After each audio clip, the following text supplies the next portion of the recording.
Gold trusted gold buyers తాకట్టులో ఉన్న బంగారాన్ని విడిపించి ఈ రోజు ఉన్న మార్కెట్ ధరకే కొనబడును.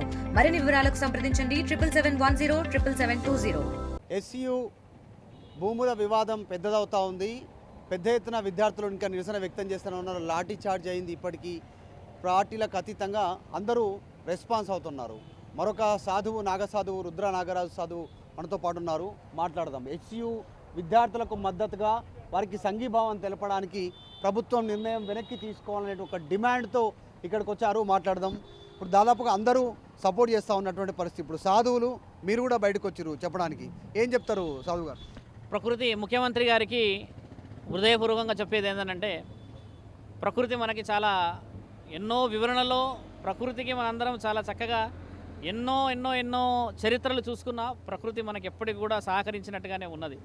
ఈరోజు హెచ్సియు కాకుండా ఇంకా రేపటి రోజు ఉస్మానియా యూనివర్సిటీ కాకుండా ఇంకా ఏ వన్య ప్రాంతాలు తీసుకున్నా కూడా అరణ్యాలు ఎప్పటి నుంచో పెట్టినాయి. మనం పెట్టిన చెట్లు అయితే కావు ఇవి. మనం కాపాడుకోవాల్సిన బాధ్యత ఉంది మనకి.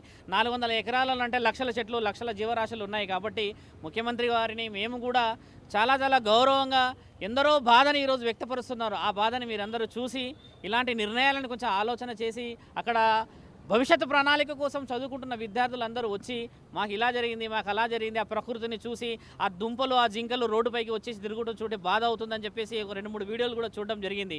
కాబట్టి ఇలాంటి నిర్ణయాలు సాధు సంతులం. కాబట్టి ప్రకృతి వల్ల మనందరికీ బాగా జరగాలనేదే మన దగ్గర ఉన్న నియమాలు. ఎన్నో పూజలు చేస్తూ ఉంటాం, మనం ఎన్నో వివరణలు చేస్తుంటాం. సమస్త లోక కళ్యాణం కోసం చేస్తారు. కాబట్టి సాధు సంతులు కూడా చాలామంది బయటికి రావాలని చెప్పి పీఠాధిపతులు మఠాధిపతులు మిగతా వాళ్ళందరూ కూడా గౌరవప్రదంగా వచ్చి గౌరవనీయమైన ఆలోచనలు చేసి ఎవరిని కూడా కించపరచకుండా ఎవరిని కూడా అగౌరవపరచకుండా సామరస్యమైన నిర్ణయాలు తీసుకోవాల్సిన అవసరం ఉన్నది. ఇక్కడ చెట్లని మనం ఈరోజు పెంచలేము. ఇప్పుడు ఎక్కడ చూసినా మోడర్న్గా చెట్లు పెంచుతున్నారే కానీ ఒక వేప చెట్టే కానీ రావి చెట్టే కానీ ఒక పెద్ద చెట్లు పెట్టలేకపోతున్నాం. కాబట్టి మనము ఎలాగో పెట్టడానికి ఆలోచన చేయట్లేము. ఉన్న వాటిని కాపాడుకుంటే వాటి వల్ల మనందరికీ ఆక్సిజన్ అంటే ఎప్పుడో చూడండి స్వచ్ఛమైన గాలి రావాలి, స్వచ్ఛమైన నీరు రావాలని చెప్పి అందరం కోరుకుంటాం. కాబట్టి ఇలాంటి నిర్ణయాలు కొంచెం ఆచితూచి తీసుకోవాలని చెప్పేసి ఈరోజు మీడియా ముఖంగా చాలామంది వస్తున్నారు. చాలా గౌరవంగా ఎన్నో విషయాలు చెప్తున్నారు. అక్కడ లోపల చూస్తే లాఠీ చార్జ్ అని అంటున్నారు, బయట చూస్తే పిల్లలు వచ్చి ఇలా జరిగింది అలా జరిగింది అంటున్నారు. కాబట్టి నిర్ణయాలు ముఖ్యమంత్రి అసెంబ్లీలో మాట్లాడుతూ అక్కడ జింకలు లేవు, ఏం లేవు, నెమలు లేవు, కొన్ని గుంటనక్కలు ఉన్నాయనేటువంటి స్టేట్మెంట్ చేశారు.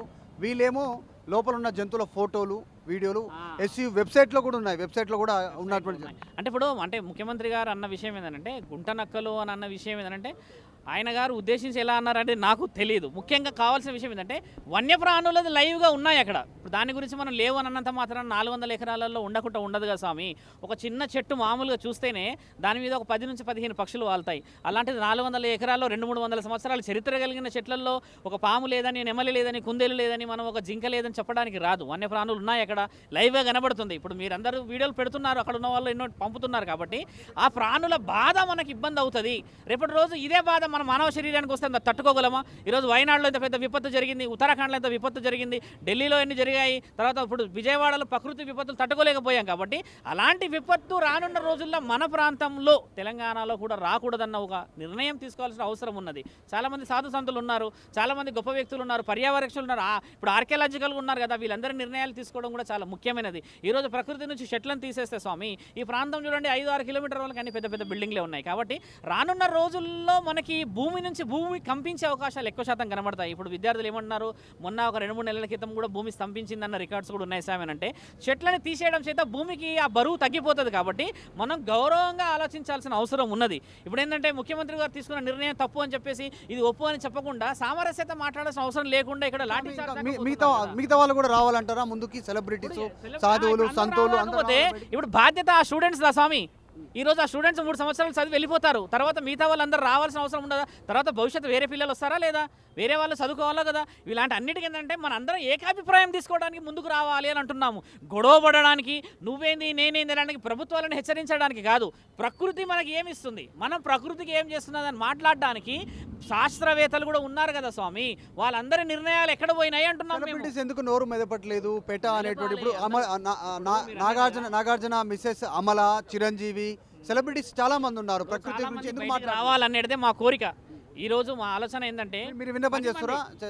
అందరూ కూడా రావాలి. ఇప్పుడు మీరు అన్నట్టుగా ఒక వ్యక్తిని ఉద్దేశించి మాట్లాడాల్సింది కాదు. ప్రకృతి ఈ చెట్టు ఇక్కడున్న చెట్టు మీరు పెట్టారా? ఎవరు పెట్టారు చెట్టు? నేను పెట్టలేను. ఎవరో పెట్టిన చెట్టు ఈరోజు మనం అనుభవిస్తున్నాం కదా. అలా ఇప్పుడు మనం ఏం చెట్లు పెట్టగలుగుతున్నాం? ఒక మనీ ప్లాంట్ పెడతాం, ఇంత చిన్నది, అది మన ఇంట్లోనే పెరుగుతుంది. ఒకప్పుడు ప్రకృతి సృష్టించేది ఇంత పెద్ద అటవీ ప్రాంతం వచ్చిందా స్వామి? ఫారెస్ట్ డిపార్ట్మెంట్కి ఒక ఆలోచన లేని, ఆక్సిజన్ గురించి లేదా ఇక్కడ? కాబట్టి ఏంటంటే అందరూ రెస్పాండ్ కావాల్సిన బాధ్యత ఇది. చెట్టు అనేది ప్రకృతి కదా స్వామి. ఒక వ్యక్తిగతంగా జరిగిందంటే మీరు అన్నట్టుగా ఒక వర్గాన్ని ఉద్దేశించి మాట్లాడవచ్చును. ప్రకృతి అనేది అందరి ఒడి కదా స్వామి. ప్రకృతి అంటే ఒక అమ్మ లాంటిది. ఇప్పుడు అమ్మ పాలు ఎంత తీయగుంటాయి స్వామి. కాబట్టి ఏంటంటే మనందరం కాపాడుకోవాల్సిన బాధ్యత. అందరం ముందుకు రాకపోతే మన బాధ అనేది, ఆ పక్షుల బాధ అనేది ఎలా తెలుస్తుంది? అందరం ముందుకు వస్తే ఒక నిర్ణయం తీసుకునే అవకాశం ఉంటుంది. కొందరే నిర్ణయాలు మాట్లాడేసరికి ఇంకొందరు మంది ఇంకేదో మాట్లాడతారు. ఇప్పుడు నేను వచ్చేసి సాధువును కాబట్టి ప్రకృతి గురించి మాట్లాడాను, వేరే వ్యక్తి వచ్చేసి వేరే నాలెడ్జ్ విషయాలు మాట్లాడడం చేత ఒక నిర్ణయం రావచ్చు కదా. ఇప్పుడు 10 మంది కూర్చోవడం ఎందుకు పంచాయతీ అంటే సమస్య పరిష్కారం చేసుకోవాలి. చూడండి, వర్షం పడుతున్నది, ఏప్రిల్ నెలలో వర్షాలు పడ్డాయా మన సమాజంలో? ఎప్పుడన్నా చూసామా? లేదు. అంటే ఇదేంది ప్రకృతికి విపత్తులు ఇలా ఉంటాయి. ఇప్పుడు ప్రకృతి హెచ్చరిస్తుందా? హెచ్చరించిందని కాదు, అది ఆశీర్వదిస్తుంది కాబట్టి ఉన్నాం. అది ఇంతవరకు హెచ్చరించలేదు మనని. ఎందుకు హెచ్చరించలేదు తెలుసా మిత్ర? హెచ్చరించాల్సిన అవసరం లేదు. ప్రకృతి ఎక్కడ అన్యాయం జరుగుతున్నది, ఏం జరుగుతున్నది, ఎక్కడెక్కడ ఏమేం జరుగుతుందో చూస్తాయి కదా. తెలంగాణ ఇప్పటికీ పుణ్యంలో ఉంది. ఇప్పటికీ తెలంగాణలో భూకంపాలే కానీ పెద్ద పెద్ద విపత్తులు రాలేవు. కాబట్టి ఏంటంటే ఆ గౌరవం చాలా ముఖ్యమైనది. వర్షంలో ఉంటే వర్షం దానికి ఇప్పుడు మనం ఏమైనా చెప్పామా, రావాలి చేయమని నువ్వు నేమన్నా ట్రిగ్గర్ చెప్తే వచ్చిందా? రాలేదు కదా. కాబట్టి అంటే గౌరవాన్ని కాపాడుకుంటూ గౌరవంగా భవిష్యత్తు ప్రణాళికలకి ఇప్పుడు శ్వాసకోశ ఆక్సిజన్ లెవెల్స్ డౌన్ అయిపోయి ఎంతమంది ఇబ్బంది పడతలేదు స్వామి. కరోనా ఎంతమంది శ్వాసకోశ ఇబ్బందులు పెట్టలేదు. రానున్న రోజుల్లో ఇలాంటి వన్యప్రాణులని ఇంత వృక్షజాతిని మనం ఇబ్బంది పెట్టుకుంటే మనకే ఇబ్బంది అవుతుంది. కాబట్టి ముఖ్యమంత్రి గారిని మేము రిక్వెస్ట్ చేసుకోవడం ముఖ్యంగా, ఎందుకంటే అధికారులు ఆలోచించాల్సిన అవసరం ఉన్నదని మా ఆలోచన స్వామి. ఇది ముఖ్యంగా చెప్తున్నాం మీడియా వాళ్ళందరూ కూడా. అన్ని అక్కడ జరుగుతున్న విషయ వివరణ చూడండి. వర్షం పడుతుంది, గౌరవంగా ప్రకృతిని మనం స్వీకరిస్తే ప్రకృతి మన గౌరవం. ప్రభుత్వం వెనక్కిపోయే పరిస్థితి లేదు అనేటువంటిది చెప్తా ఉన్నారు. దానికి సంబంధించి ఏమంటున్నారు? ప్రభుత్వం వెనక్కి వెళ్ళే సిచ్యువేషన్ లేదు అంటున్నారు. ఉండదు. ఇప్పుడు గౌరవంగా ఆలోచించాల్సిన అవసరం ఉంది స్వామి. 400 ఎకరాలు అంటే ఎన్ని లక్షల చెట్లు స్వామి. గౌరవంగా ఆలోచించాలి ప్రభుత్వం కూడా. ఇప్పుడు ఒకళ్ళు ఇద్దరు మాట్లాడితే కాదు, మనం అందరం గౌరవప్రదంగా మాట్లాడాల్సిన అవసరం ఉన్నది ఇక్కడ. లేకపోతే ఏమవుతుందంటే మీరు అన్నట్టుగా చెట్లు తీసేస్తాం స్వామి. చెట్లు తీసినాక నెక్స్ట్ ఏం ప్లాన్ ఉందో మనకు తెలియదు కదా. ఇంతమంది పోలీసులను చూస్తుంటే ఏమనిపిస్తుంది? ఇప్పుడు చదువుకునే ఇప్పుడు ఇది వాస్తవానికి ఇది చదువుకునే విశ్వవిద్యాలయం, ఇంతమంది పోలీసులు అవసరమా ఇక్కడ వాస్తవానికి? అంటే ఇప్పుడు అక్కడ పిల్లలు, ఇప్పుడు ముఖ్యంగా విద్యార్థులందరూ కూడా అమ్మ చదువుకున్న సమస్త సరస్వతి మాతలకి, సరస్వతి బిడ్డలకి చెప్పేది ఏంటంటే ఆవేశంగా పోకండి.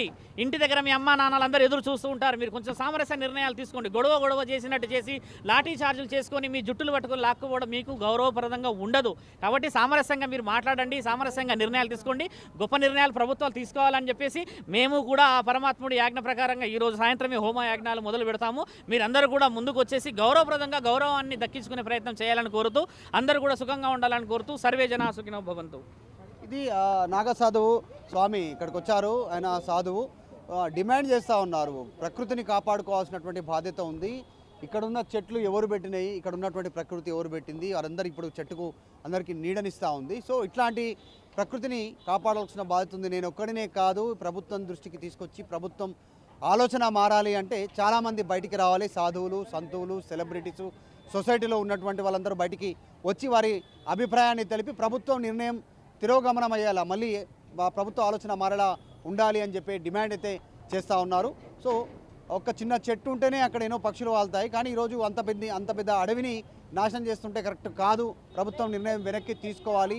ఇక సెలబ్రిటీలు, సొసైటీలో ఉన్నటువంటి వాళ్ళంతా కూడా బయటికి రావాల్సిందే దీన్ని ఆపడానికి అనేటువంటి డిమాండ్ చేస్తున్నారు. విద్యార్థులకు మద్దతు తెలపడానికే ఆ సాధువు ఇక్కడికి వచ్చారు. వీడియో జర్నలిస్ట్ జాఫర్తో మధు, మల్కేడ్కర్, SU యూనివర్సిటీ. మరిన్ని వీడియోస్ కోసం ఛానల్ ని సబ్స్క్రైబ్ చేయండి. లేటెస్ట్ అప్డేట్స్ కోసం వాట్సాప్ ఛానల్ ని ఫాలో అవ్వండి. ఆ లింక్ డిస్క్రిప్షన్ లో ఉంది.